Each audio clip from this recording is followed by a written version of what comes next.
warm welcome to yet another episode of the Economic Times Cutting Chai Stories, brought to you by ETH.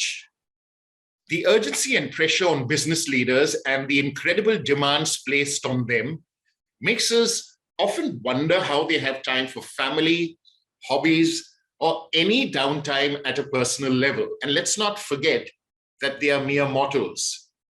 This initiative by ETH is aimed at creating a deeper connection with them, understand their views on life and leadership, and also get a sense of what they do to unwind and recharge when they are not in business mode. It is said that one conversation can change the direction of life forever. It is also said that there is nothing better than a cup of tea to get you going.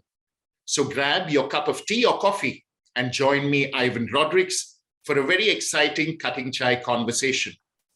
Today, it's my pleasure to host Selestin Thomas, General Manager, Digital Technology and IT Infra at Nissan Digital India. Selestin, welcome to the ET Cutting Chai Stories. Thank you, Ivan. Nice to connect with you. Our pleasure too. Selestin, let's start at the very beginning. If you were to go back to the early years of your childhood, school, or later college, could you let us know about any positive influences or incidents that contributed towards shaping your foundation in those formative years? Yeah, good question, Ivan. And so my childhood and the college days around 30 years ago, and the things were quite different. And I used to walk a lot and go to college, then take a bus and go to the college. The transportation was not so good. I think you can relate to what I'm saying, right? Yes, yes. So, I think that the travel, the journey to those places, that gave us a lot of opportunity to think of, right? How can we improve the situation or think of a career which will help us to grow further in the life, right? So that is something inspired me, and later I got into Indian Air Force. So I was in Air Force for 16 years right after the college. So I didn't have the younger so-called the life which we usually have after the college. Straight away got in the Air Force for 16 years. Wow. Then I spent my life in Air Force. Actually, what I was explaining here is I wanted to say it's rather than my college life, my Air Force life brought my career, the discipline, the way they see the problem, right? So they don't look at the problem as a problem, they see as an opportunity to find a solution there. So that changed the life. And I think whatever I am today, or wherever I am today, it's all due to the discipline, the learnings we got it from our military, the Indian Air Force. So that's an answer. And so the key learning is that wherever we are, put our 100%. Right. So that's a key there. If you are unable to devote 100%, then that job is not yours. So right. Spoken like a true person from the defense forces. I have great admiration, just like all our citizens in our country, for people who've been in that in the defense forces. And like you said, 16 years, the kind of conditioning it would have had on you has probably been your foundation that has stood you in good stead right through your life, both professionally and personally. Exactly. Wonderful. We've all been through COVID, Selestin. So my question to you is, pre-COVID to COVID and now hopefully post-COVID, has your approach towards life, family, and the community changed? And also, has your leadership style changed in any way? The quick answer is yes. And I am presuming that most of the leaders, the answer would be yes, that because the pandemic has brought significant changes to the way we look at our work, the way we spend our time with family and the community. So One visible change when we look at the work side is the pace at which the technology was adopted by organization and the people. The focus was to connect people, right? So COVID was rather a catalyst there in the digital. We all call it digital transformation. We all have a different definitions for digital transformation, but something a common definition of digital transformation during pandemic was to adopt the latest technology and connect the people together for a collaboration. It could be for a collaboration, it could be for work. The education model changed, transformed. The traditional examination pattern changed. Conference method changed. Otherwise, it's taken years to happen, these changes. Right? Yes. Team building, exercise change, the way of working is changed, etc.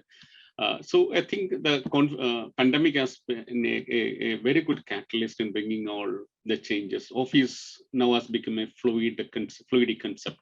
The IT is generally stated be highly productive when we work from home.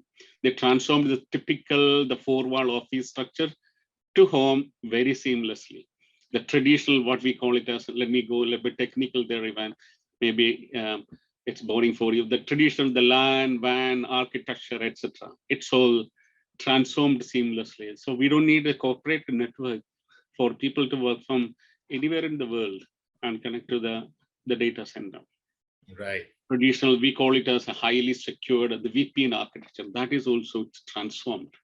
Right? The work life, I think now what we are seeing that in the new work life, there will be more people in the remote than in the office. So every organization has changed their office infrastructure to support this new scenario, new hybrid work life. The leadership style, this is one of your questions there. Yes. Leadership style is changed. Traditionally, we all believed the workers need to be in office, that is one, right? And they need to be surrounded by manager or the project manager to get the project moving. Right. Concept is changed. Physical manager's presence was perceived to be inevitable for meeting the milestones of a project. Those days are all gone now. So there had been a paradigm shift in terms of automation. If you look at the manufacturing sector, so the automation is the key when we look at the manager's line task. A lot of focus is done in automating their mundane activities, leveraging the latest technology like artificial intelligence, machine learning, robotic process, etc. Now, what I'm coming to now leaders will need to switch the gear. If they go in the same pace and speed as they were before, this will not work. Traditional way of leadership will no more work. They have to change. That is my learning. Wonderful. What a fantastic answer. I mean, you articulated it so beautifully. Thank you so much for that insight, Selestin. That leads me to the next question. While we touched on leadership, what values are most important to you as a leader? Yeah. So the more important value, if you look at my style of leadership, is that integrity. And so that's the key point which we need to look into when we perceive building a team and going across the globe for delivering the project. Regardless of the size and shape or type of the organization you have, you need to build the team with the right skill set under you, right? Because the skill set is very important. So if you want to have those kind of skill set defined, you have to have the right kind of leadership maintained there, your leadership established there, and then look at the way we can build the skills under you, right? So if you look at the IT industry, so they are making leaps and bounds going into the cloud and the latest technology we have. Cloud is perceived, if we're coming to that technical aspect, cloud is perceived as a way forward to sustain in this digitally empowered market. Yes. Now the leaders are going into hybrid cloud and multi-cloud, and so I also referred about technology like RPA and artificial intelligence, etc. Right? And even when you come to the cloud, those who are on the cloud, they examined all the possibility of leveraging the cloud technologies to enhance their delivery there. But if they are in a single cloud, they adopted multi-cloud and hybrid kind of architecture, because the cloud players are driving differentiated offerings which have benefits to the particular form of their work. So in a multi-cloud instance, for example, IT leaders have the flexibility to pick up the platform that makes the most sense in terms of use, cost, and the solution, right? So for example, the HPC, high performance computing, is stated to be on-prem for in terms of the performance and cost, etc. But now people are lifting and shifting them to the cloud, because setting up a HPC in the cloud is 30% faster than an on-prem, and reduce the RTP cost there, right? In this context, so what the bigger challenge we all face is to build in-house skill, develop a skill set in-house to support this platform, support this technology. So what my piece of suggestion is that we have to build a new culture within the organization. The culture that I'm talking, that we are discussing, is with an understanding that what you know today is most likely not what you need for the future. You have to build a culture of curiosity, culture of humility, and willingness to learn. This culture is very important. Right. The way we operate, the skills that we bring on the table, and the objective that we set for the organization, and the talent that we demand or hire, it's all they need to blend to the new model for supporting these leaders in this highly transformed technology landscape. So now IT leaders, what they are looking at is they're looking at a very expansive view of learning that goes beyond their traditional the training and certification program. So it is a convergence of like a disciplines that creates opportunities for these people to transform. So what we need is we need a multilinguals. That is the concept, the cross skilling.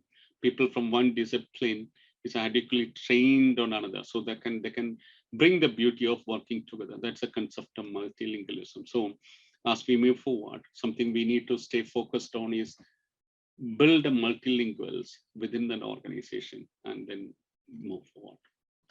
Wonderful, wonderful. From this, I think you've already touched upon some aspects, Selestin. My next question to you, and I think it leads into that, your previous answer. What, in your opinion, is the best way to build a great team? Yeah. So I think that's a broader question, right? And how do we establish a team? I think, in my view, building a team is quite easy, but maintaining them is a challenge, right? How do we maintain them, motivating them, right? And that's the key here. So my experience is that the high level of motivation we give to the people, that is a key to maintain them. How do we motivate technical people? It's not by pay and per alone, right? So we need to challenge them with a technical task. Life without a challenge is always dull and boring. That's a very simple definition there. Yes. Nobody is inspired by routine, mundane tasks. Keeping them challenged with the technology, give opportunities for them to upskill and cross-skill, which I mentioned before, right? Yes. Allow them to work on multiple challenging technologies and establish a proper career progression strategy. This should have the IDP, that is individual development plan, which is usually confined to a year or so. Then should have a CDP, which is usually span for 3 to 4 years. That way, they have a visibility into their career and the opportunity to learn more technologies. And why would they need to stay with this team for 3-4 years, right? So this is something which comes to me when you talk about building and maintaining a competitive team. Wonderful, wonderful. Selestin, I'm really enjoying this conversation. And on that note, I'd like to move into something which we call the softer aspects, but something that's very important in today's current environment, in the 2020s, and I see this becoming even more important going forward. Again, in your opinion, how important is it for organizations to recognize the importance of the mental and physical well-being of employees And are organizations devoting enough time and resources for the same? So this is, I think, again, a key aspect in the given scenario when we talk about hybrid work life, etc. So physical well-being of an employee and ensuring their physical well-being is becoming increasingly challenging because we don't see them in physically. It's all in a hybrid, right? So even though there are a lot of employee engagement activities are being done, but this, in my opinion, this is still a challenge in front of most of the leaders, given the new way of working life. HR does their best in conducting various online team building program, training session, etc. But there is always a question of how effective it is in the new model. Earlier, we were all had the opportunity or privilege to take the people to an offsite location, do the brainstorming, do the team building exercise there, and get to know them, right? And now that model doesn't work in the same equation. So we have to have some other way of it, something which I tested and worked effectively is a kind of skip level meetings, right? Have this conversation with the people on the floor, half an hour or 15 minutes, right? It's like having a coffee, connect over a coffee session, right? Virtually we can have. Don't discuss anything on the project, and don't discuss anything on the business aspect. Open up. Then I think we can get the sense of the floor. So that help us to motivate the people when they are all working from remote. So I think the new model, I mean, it may not, this equation may not apply to every organization, but the key is that we have to identify an alternative mechanism to understand what is happening on the floor. Nice, nice, wonderful. Celestine, do you remember receiving your first salary? And if you do, which I'm sure, I think all of us do, how did you spend the money you received from your very first job? Yeah, I still remember with the phone memories, as I told before. I joined Indian Air Force, and the first salary I got it in Bangalore in I trained. So yeah, that was very exciting. There was no online transfer, bank transfer, etc. Right? We have to get the cash in our hand. So that was a kind of salary dispersal at that point of time. So when we have the hard-earned money in your cash in your hand, that feel great than something you get a OTP on your mobile, credited this salary, right? Right. So I still remember with a lot of pride and excitement there. And but your question, how did we spend? Is that yes, around 50% of them we had a requirement of spending locally for logistics, our normal logistics, but remaining I send it to my parents. That's a pride moment for them also. Yes.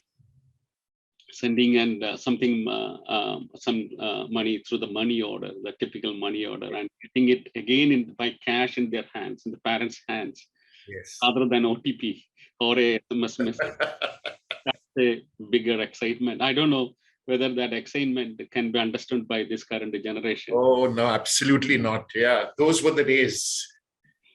Yeah, yeah, wonderful, wonderful. You brought back memories of my own first job and first salary. Amazing.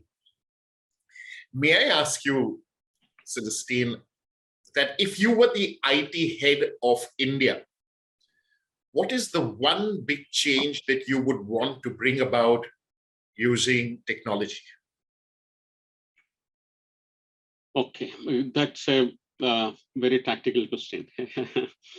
So my preference will be to bring UI, UX-less applications. Now we all talk about, there is a lot of discussion going around UI and the UX, make the user friendliness of application, bring in a single pane of glass, etc., and make a very seamless, the experience seamless for the customers. But my aspiration, my vision should be make it UI UX less. Why can't we have something which we have it? Like the application should run on something what we have it. For example, on voice technology, right? why we can speak to the phone. Everybody in this country has a smartphone, so right, or phones. Yes. Why can't they talk to the phone and say, I need this service, and then that application turns up? So that is something which we need to look into. And second priority will be integration. Now, we have made a tremendous progress in terms of digitizing most of our transactions. What happens is that most of the transactions are, or the systems are in silos. Even if you have an Aadhaar card, everybody has Aadhaar card, you need to print it. Attached to any transaction you do, whether it is a bank or whether it is a school admission or whether you go to a government office like a corporate office, you have to print your Aadhaar and give. And similarly, if you do something online, you have to print. I've very often seen that. I was wondering, why would we need a online transaction but still need to print? So Yes. integration. So integration of system across the department, across the state, that is still we need to evolve. There has been a lot of investment is going on there. Government of India, they are doing a wonderful efforts there, but we need to expedite there in terms of integrating various systems together, so that makes the life easier for the customers. That is our Indian citizen. So they have a unique ID with them. So why can't they just tell their number and it fetches in their data? So why we still need to insist people to print, even though we Yes. are completely digitized? Yes. I hope the people in power will listen to this, because I think it's a very practical, solution or practical advice that you put out there. And when technology has gone so far ahead, there is no reason why this can't be done. So fantastic. Thank you for that insight. Thank you. And there's one more question, that I want to ask you in this segment. And, we all have something or the other that is on our mind. And sometimes, even when we hit the pillow, it's still, the mind is thinking about it. We're wondering what to do, how to go about things, X, Y, Z. May I ask you as to what keeps you awake at night? Yeah, so I'll respond as an IT head, right? Because this is something every IT leaders goes through this bigger challenges, right? That's something which you ask the question, what will keep you awake in the night is ransomware attacks. We don't know what and when it will happen, even though we are securing all the endpoints, the data. But this is a nightmare for every IT heads. I still cannot imagine some system, a piece of items that is lying in their network unprotected or with weaker credentials, which can be leveraged by these attackers.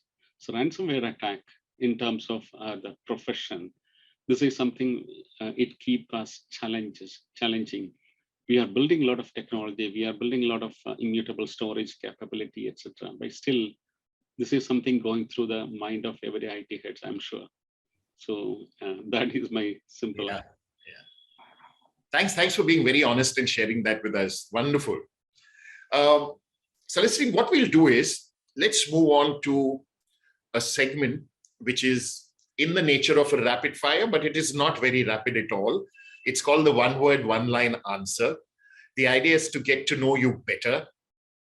I will throw a set of questions at you, give you some options, and kindly answer in just one word. If it's 2 words, I'll say 2 words. If it's 3 words, I'll say 3 words. No need of any justification. These are all going to be right answers. There are no wrong answers, because these answers are your answers. So they have to be right. Okay. So are you ready for the segment? I'm ready. Okay, good. Wonderful. Selestin, what's your favorite food, meal or dish, if you have to choose one? My meal is the rice, the food with the traditional Kerala food. Okay, wonderful. Favorite holiday destination? Munnar. Munnar. I've been there. What a beautiful place. Yeah. Kindly choose one of the 2 options. Chocolate or pickle? Chocolate. Okay. I thought being from Kerala, you might say pickle. You gave me two appealing stuff, so I gave the preferred one. Very sporting of you to have chosen one. Yeah. Exercise or diet? Exercise. Wonderful. Work hard or play hard? Yeah. I will opt for work hard. Nice. Money or fame? Sorry, second, money or Fame. Fame. fame? Okay. It's a fame, not money for the preference. You know, that's a very wise answer, and that's also a smart answer, because if you're famous, Selestin, the money will follow. Exactly. Do you prefer cooking or Yes. do you prefer being cooked for? I prefer cooking. Very good. Choose one. Desi Indian breakfast. It could be South Indian breakfast or an all English breakfast. I like South Indian breakfast. Great. So then let me ask you, masala dosa or uttapam?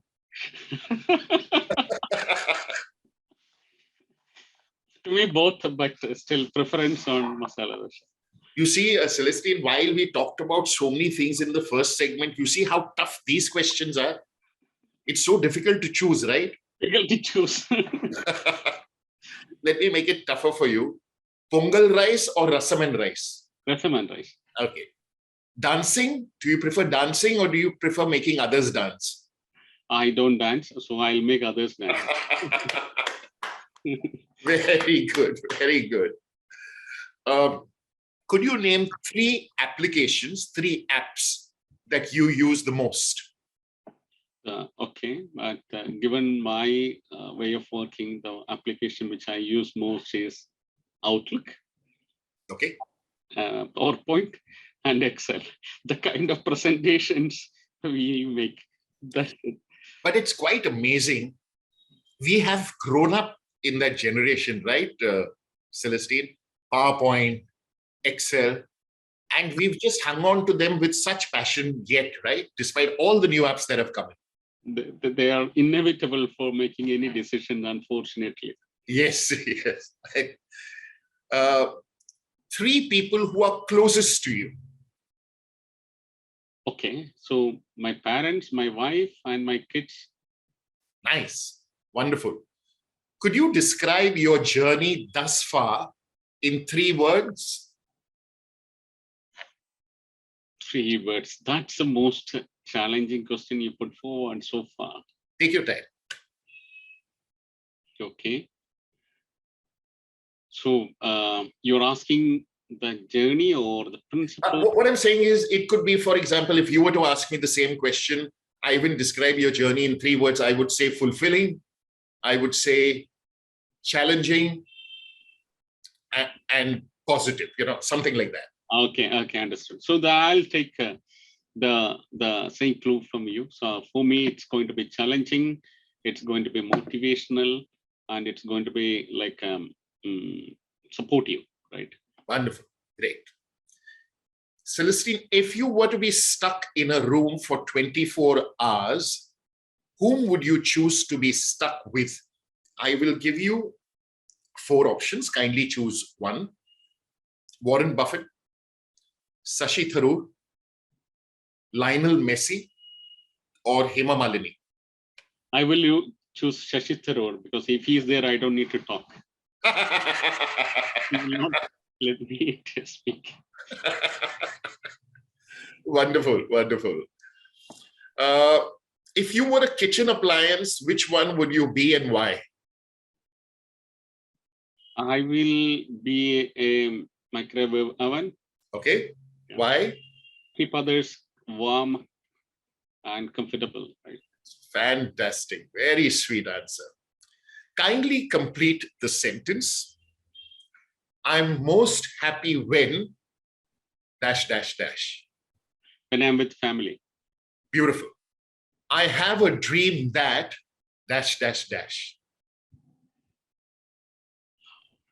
everyone come back to office. Ah, wonderful. The best thing that has happened to me is dash, dash, dash. In Indian Air Force. Wonderful. Excellent. Which three people, my final question, which three people, living or dead, or they could be fictional, would you like to have a cutting chai conversation with, where you're in my shoes and you have an option to chat with three people for about 25 minutes? Whom would you choose? Living, dead, fictional? One is Mahatma Gandhi, Okay. and second is Sam Pitroda, Okay. and third is Shashi Tharoor. Wonderful. Wonderful. You know, I just had such a wonderful time chatting with you. It was very enriching for me to listen to everything you had to say on various aspects. I've learned a lot. I'm reminded of this quote by Jack Welch, where he says, before you are a leader, success is all about growing yourself. When you become a leader, success is all about growing others. You remind me of that person, Selestin, in the 20-25 minute interaction that we had. And the other quote that I'm reminded of, I don't know who mentioned this. It goes as, success isn't just about what you accomplish in your life. It's about what you inspire others to do. The kind of positivity with which you answer these questions, the kind of passion you have, tells me that you're that kind of a person who inspires others to do great things. And I think that's a great way to measure success. Ladies and gentlemen, that was Selestin Thomas, General Manager, Digital Technology and IT Infra at Nissan Digital India. Selestin, I had a wonderful time chatting with you. I hope you did too. Thank you very much, Ivan. It was very interactive session, and you made me to think much. I love those funny questions as well, because I have seen any kind of interview or sessions where I am challenged with simple question where I was unable to answer quickly. But very intelligent questions, and I enjoyed the session with you. Thank you very much, and good luck. Good luck to you too. You answered each question with aplomb. So fantastic. Well done. Thank you so much. Thank you.